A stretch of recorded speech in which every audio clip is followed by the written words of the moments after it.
বাংলাদেশ থেকে যারা হজ করতে যায় তারা যায় কিন্তু আরজালিল উমর শেষ বয়সে, আবার যায়া পাথরের মধ্যে কি দিতে চায়, অথচ ওখানে কত বড় বড় শক্তিশালী মানুষেরা ফেল না। তা আপনি এটা চুমো দেওয়ার চেষ্টা করবেন কেন? আপনি যদি তাওয়াফ করতে করতে সুযোগ পেয়ে যান তাহলে চুমো দিবেন, কিন্তু এই চুমু দেওয়ার সাথে জান্নাতে যাওয়ার কোনো সম্পর্ক। যদি এই রকমের গ্যারান্টি থাকতো তাহলে পৃথিবীর বড় বড় স্বৈর শাসকেরা যখন সৌদি আরবে মেহমান হিসাবে হজ করতে যায় তাদেরকে ধৈর্য নিয়ে পুলিশেরা চুমা দেওয়ায় না, তো হেতে কি সেলসেলাইয়া জান্নাতে চলে যাবে নাকি? এত সোজা। এই কথাটাই আপনাদের আত্মীয় স্বজন যারা হজে যাচ্ছে তাদেরকে বলবেন যে এই পাথরের চুমা দেওয়ার সাথে হজের কোনো সম্পর্ক।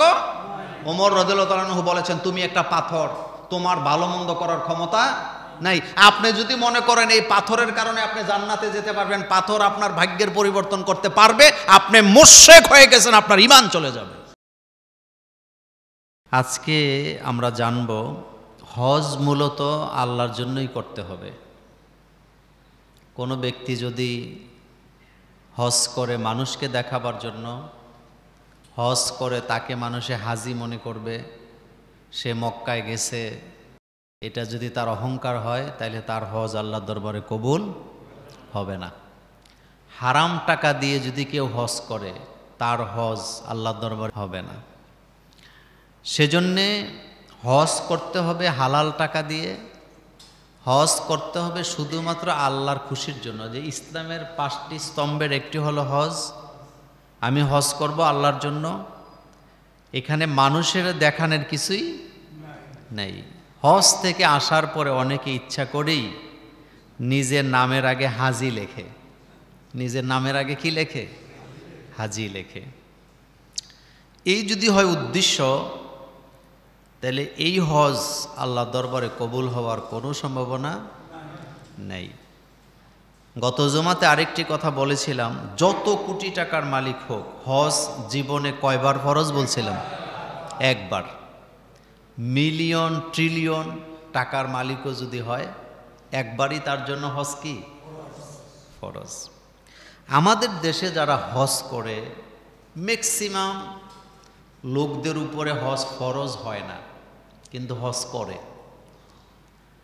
আপনি বলবেন হুজুর কিভাবে? যেমন একজন প্রাইমারি স্কুলের শিক্ষক, উনি যেই টাকা বেতন পায় ওনার কিন্তু হজ উপরে ফরজ না, কিন্তু উনি যখন পেনশনে আসে ওই টাকাটা দিয়ে উনি কি করে?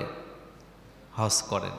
হঠাৎ টাকাটা আসছে, এটা আবেগ, ওই টাকাটা দিয়ে তিনি হজ করতে চান। তো যাই হোক, এটা হলো ওনার আবেগ। এই রকমের অনেক লোকই আছে যাদের উপরে হজ কি হয় নাই, ফরজ হয় নাই, কিন্তু হজ করে। আল্লাহ পাক বলছেন, ওয়ালিল্লাহি আলান নাসি হিজ্জুল বাইতি মান ইসতাতা ইলাইহি সাবিলা। মানুষের মধ্যে যাদের সামর্থ্য আছে কাবাগরে যাওয়ার, মক্কায় যাওয়ার, আরাফাতে যাওয়ার, তারা হজ করবে। একটা কথা বলি, সাহসের সাথে এই কথাটা বলবো, আপনাদের কাছে ভালো লাগবে না। সেটা হলো, মদিনাতে যাওয়া এটা কিন্তু হজের অংশ না। হজ হচ্ছে আপনি মক্কায় যাবেন, কাবাতে যাবেন, মিনাতে যাবেন, আরাফাতে যাবেন, জামারায় পাথর মারবেন, মুজদালেফায় রাত্রি যাপন করবেন, তাওয়াফে জিয়ারা করবেন, এটা হলো হজের অংশ। তা আপনি বলবেন তাইলে কি মদিনাতে যাব না? অবশ্যই যাবেন, আমি মদিনাতে যাওয়া নিষেধ করি নাই। এই কথাটা বলার সাহস আমাদের দেশের অনেকের নাই। হজের সাথে মদিনায় জিয়ারার কোনো সম্পর্ক নেই। আপনি ইচ্ছা করলে অন্য সময়ও মদিনাতে যেতে পারবেন, হজের সময় যাবেন, আমি নিষেধ করি নাই, কিন্তু এইটা হজের কি না অংশ না। যেহেতু আমাদের দেশের লোকেরা একবারই যায় অনেকে জীবনে, সেজন্যে হজের পরে কোথায় যায়? মদিনাতে যায়। আর মদিনাতে সৌদি আরবের আইন হলো 8 দিনের বেশি কাউকে থাকতেও দেয় না, এটা বের করে দেওয়া হয়। আপনি দেখবেন মদিনাতে 8 দিন, হোটেলটাও 8 দিনের জন্য দেওয়া হয়। রাসূল বলছেন, মান যারা কাবরি, যে ব্যক্তি আমার কবরকে জিয়ারত করবে তাকে সুপারিশ করা আমি মুহাম্মদ সাল্লাল্লাহু আলাইহি ওয়াসাল্লামের জন্য ওয়াজিব হয়ে যায়। সুবহানাল্লাহ, সুবহানাল্লাহ। এই জন্য মদিনাতে আমরা যাই, রাসূল সাল্লাল্লাহু আলাইহি ওয়াসাল্লামকে সালাম দিতে আমরা সেখানে যাই। তবে সালামটাও আমাদের দেশের লোকেরা জানে না। রওজাতে গিয়ে রাসূলুল্লাহকে সালাম কোনটা দিবেন এটা হাদিসে আছে, এবং রাসূলের রওজার উপরে লেখা আছে সালামটা। এরপরও আমাদের দেশের হাজিরা নিজের মতো করে সালাম দিতে থাকে। রওজা শরীফে যাওয়ার পরে সালাম হবে বিসমিল্লাহি ওয়াসসালাতু ওয়াসসালামু আলা রাসূলিল্লাহ, এটা হলো সালাম। আর আমার দেশে বিভিন্ন ধরনের লোকেরা নিজেরা যে সালাম আবিষ্কার করে রাখছে, দেখবেন বিভিন্ন মসজিদে নামাজের আগে পড়ে, এগুলি যে ওখানে পড়া শুরু করে দেয়। একেবারে স্পষ্ট রওজার উপরে লেখা আছে, রাসূল সাল্লাল্লাহু আলাইহি ওয়াসাল্লামের কবরের সামনে লেখা আছে বিসমিল্লাহি ওয়াসসালাতু বা আসসালাতু ওয়াসসালামু আলা রাসূলিল্লাহ, এটা হলো সালাম। এই সালামটাই দিবেন। তো হজ করতে হবে শুধুমাত্র কার জন্য? আল্লাহ পাকের জন্য। আজকে একটু ইম্পর্টেন্ট এবং ক্রিটিক্যাল কিছু বিষয় আপনাদের সাথে আমি শেয়ার করব। সেটি হলো, আমাদের দেশে একটা কথা চালু আছে যে হাজরে আসওয়াতে যদি কেউ চুমা দিতে না পারে তাহলে তারে আল্লাহ পছন্দ করে নাই, তার হজ আল্লাহ দরবারে কবুলও হয় নাই। দেখবেন হাজিরা বাংলাদেশে আসলে লোকেরা কয় পাথরে চুমা দিতে পারছো? তো উনি বলতেছে না আমি তো পারি না, অনেক ভিড় ছিল। তো আরেকজনের কাছে যায় কয় হের হজ কবুল হয় নাই, তো আল্লাহ পছন্দ করে নাই, তো কারণ হে তো পাথরে চুমা দিতে পারে নাই। মনে রাখবেন, এই পাথরে চুমা দেওয়ার সাথে হজের কোনো সম্পর্ক নাই, এবং এই পাথরে চুমা দিলে আপনার গুনাহ মাফি হয়ে যাবে এই রকমের কোনো গ্যারান্টিও নাই। হযরত ওমর রাদিয়াল্লাহু তাআলা আনহু তিনি তখন খেলাফতের দায়িত্বে, তিনি কাবাগর তাওয়াফ করতেছেন। হাজরে আসওয়াদের সামনে যেয়ে তিনি হাজরে আসওয়াদকে চুমা দেওয়ার আগে বলতেছে, হে হাজরে আসওয়াদ, আমি দেখেছি রাসূলুল্লাহ সাল্লাল্লাহু আলাইহি সাল্লাম তোমাকে চুমু দিছে, সেই জন্য আমি ওমর তোমাকে চুমু দিতেছি। আল্লাহর কসম, আমি জানি তুমি একটা পাথর ছাড়া আর কিছুই না, তোমার ভালো মন্দ করার কোনো ক্ষমতা নাই। ভালো মন্দ করার ক্ষমতা কার? কিন্তু তোমাকে চুমু দিতেছি একটা কারণ, রাসূলুল্লাহ তোমাকে চুমু দিছে, সেজন্য আমি ওমর তোমাকে চুমু দিলাম। কিন্তু এই আকীদা আমাদের দেশে পোষণ করে আসেনি।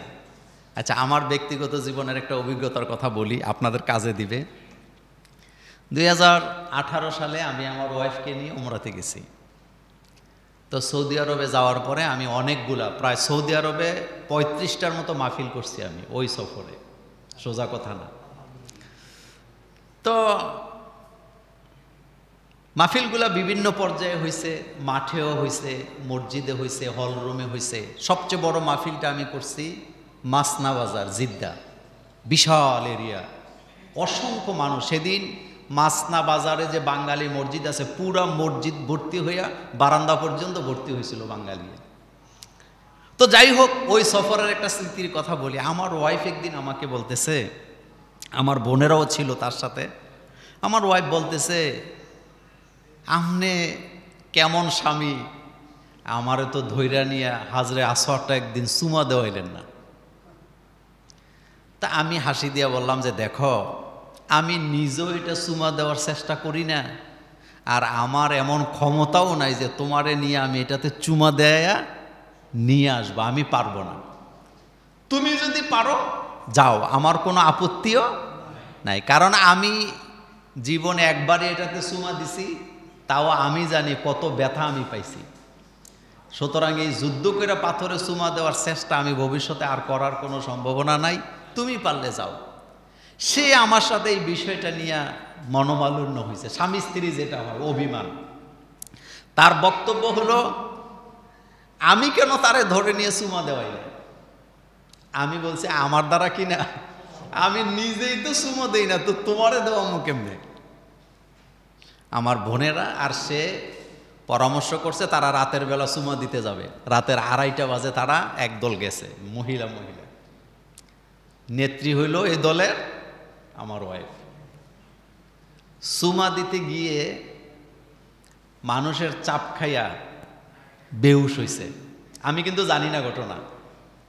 তারে পানি ডাইলে ওখানে মাতাবে হুসটুস আনাইয়া, মানে যেই কয়জন একসাথে গেছে চাপের সাথে কে কোন দিকে গেছে কোনো খবর নাই। আমার ওয়াইফ আমাকে বলতেছে চোখ খুলে দেখছি আমাকে পানি দিতেছে মাথার মধ্যে। আজকে তো মরে গেছিলাম। আমি তো আর জানি না ঘটনা, আমি আমার মতো।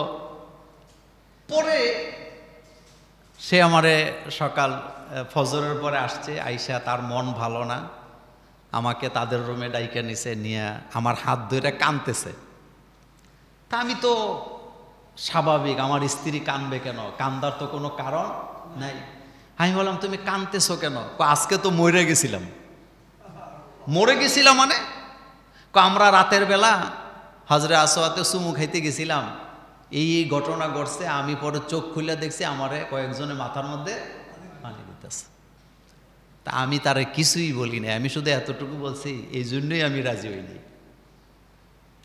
এ কথাটা খুবই গুরুত্বপূর্ণ। বাংলাদেশ থেকে যারা হজ করতে যায় তারা যায় কিন্তু আরজালিল উমর, শেষ বয়সে, আবার যায়া পাথরের মধ্যে কি দিতে চায়, অথচ ওখানে কত বড় বড় শক্তিশালী মানুষেরা ফেল না। তা আপনি এটা চুমো দেওয়ার চেষ্টা করবেন কেন? আপনি যদি তাওয়াফ করতে করতে সুযোগ পেয়ে যান তাহলে চুমু দিবেন, কিন্তু এই চুমু দেওয়ার সাথে জান্নাতে যাওয়ার কোনো সম্পর্ক। যদি এই রকমের গ্যারান্টি থাকতো তাহলে পৃথিবীর বড় বড় স্বৈর শাসকেরা যখন সৌদি আরবে মেহমান হিসাবে হজ করতে যায় তাদেরকে ধৈর্য নিয়ে পুলিশেরা চুমা দেওয়ায় না? তো হেতে কি সেলসেলাইয়া জান্নাতে চলে যাবে নাকি? এত সোজা? এই কথাটাই আপনাদের আত্মীয় স্বজন যারা হজে যাচ্ছে তাদেরকে বলবেন যে এই পাথরের চুমা দেওয়ার সাথে হজের কোনো সম্পর্ক।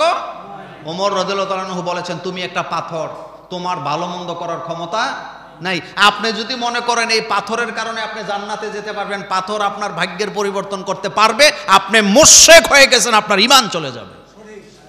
কারণ পাথরের কোনো ক্ষমতা নাই। এটা বুঝাবার জন্যই পৃথিবীতে নবী রাসূলের আগমন করছে। আমাদের ভালো মন্দ সব টাকার হাতে, আল্লাহ পাকের হাতে।